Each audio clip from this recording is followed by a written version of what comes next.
Hello everyone and welcome to Educare 247. This is the 23rd lecture in the series on financial awareness, and today we'll be covering the latest release of Financial Stability Report by the RBI.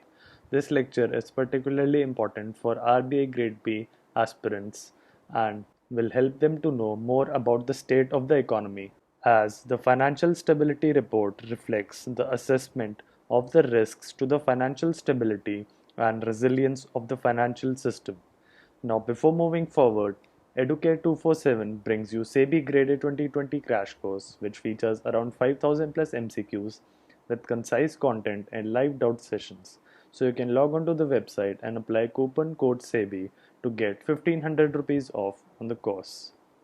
Now, moving on to the news. Recently, the RBI released the Financial Stability Report for the month of July 2020. The Financial Stability Report is a biannual publication.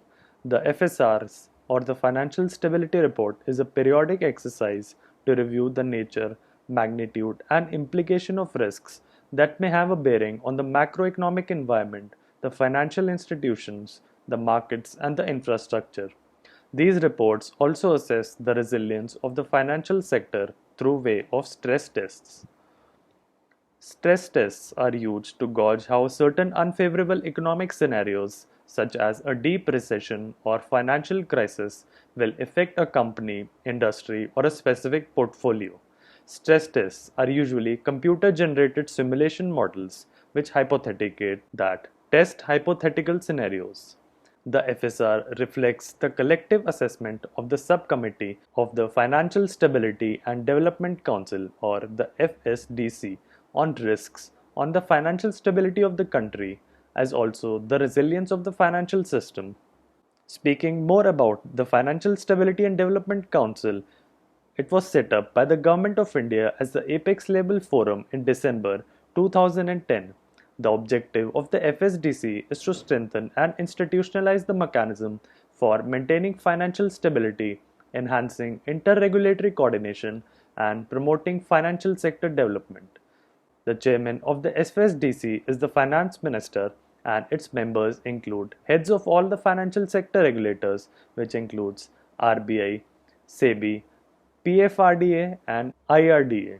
It also includes the finance secretary or secretary, Department of Economic Affairs, secretary, the Department of Financial Services, and the chief economic advisor. In May 2018, the government reconstituted the FSDC to include the Minister of State responsible for the Department of Economic Affairs, Secretary of Department of Electronics and Information Technology, as well as the Chairman and the Chairman of the Insolvency and Bankruptcy Board of India, as well as the Revenue Secretary. The FSDC subcommittee is headed by the Governor of the RBI. The Council can invite experts to its meeting if required. It was on the recommendation of the Raghuram Rajan Committee in 2008 which first proposed the creation of the FSDC. So, the report discusses issues which relate to the development and regulation of the financial sector, also assesses the resilience of the financial sector through way of stress testing. Coming to the key points, the RBI has warned that the gross NPA ratio of all scheduled commercial banks will increase from 8.5% in March 2020 to 12.5% by March 2021. Speaking more about NPAs or non-performing asset, it refers to classification for loans or advances that are in default or are in arrears on scheduled payments of principal or interest. In most cases, debt is classified as non-performing when the loan payments have not been made for a minimum period of 90 days. Gross non-performing assets are the sum of all loans that have been defaulted by individuals who have acquired loans from the financial institutions, while net non-performing assets are the amount which is realized after provision amount has been deducted from the gross non-performing assets. Speaking about an adverse economic impact, the gross non-performing ratio may worsen to a high of 14.7% by the end of the current financial year. According to experts, at least 5% of the moratorium loans could turn into NPA if the COVID-19 impact persists in the economy. In the wake of the COVID-19 pandemic, the RBI had announced a 6 months loan moratorium to all term loans. The moratorium was first given for March to May 2020, but it was later extended to June to August 2020. The COVID-19 lockdown had a significant impact on all industrial activities in the economy, resulting in major income loss. This has impacted their loan repayment ability and can also lead to a GDP contraction by 8.9% in the year 2020 and 21. Coming to decreasing capital adequacy ratio, the RBI has projected that the capital adequacy ratio can slide down to 13.3% in March 2021 under the normal scenario and can further go down to 11.8% under very severe stress scenario. The capital adequacy ratio or CAR is the ratio of bank's capital in relation to its risk-weighted assets and current liabilities. It is also known as capital to risk-weighted asset ratio. Indian scheduled commercial banks are required to maintain a CAR of 9%.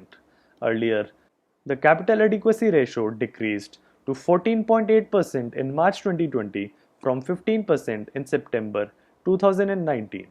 Speaking about risk aversion by banks, the risk aversion in public sector banks was more as compared to the private sector banks.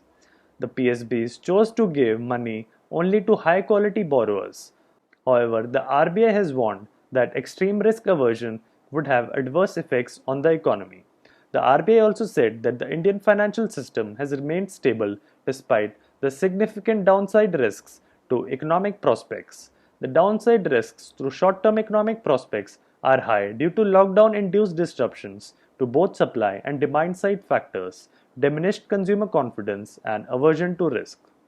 The suggestions of the FSR include that all the financial intermediaries need to assess the impact of COVID-19 on their balance sheet, asset quality, liquidity, profitability, as well as capital adequacy for the financial year 2020 and 21 and need to work out all possible mitigating measures. The idea is to ensure continued credit to different sectors of the economy and maintain financial stability. Financial intermediaries should make risk management in tune with the emerging contingencies. The risk management includes building up of buffers and raising of capital to strengthen the internal defenses of banks against the risk posed by COVID-19 and also to ensure steady credit flow. The recapitalization plan for public sector banks and private banks, since the minimum capital requirements of banks may no longer be sufficient to absorb the losses, need to be taken up. So that's it for this lecture, but prior to ending it, Educate 247 brings you a comprehensive course for RBI Grade B 2020 which covers all the relevant subjects such as economic and social issues, finance and management, and current affairs in the form of MCQs. So you can log on to the website and avail the benefits of the full video course. Thank you and happy learning.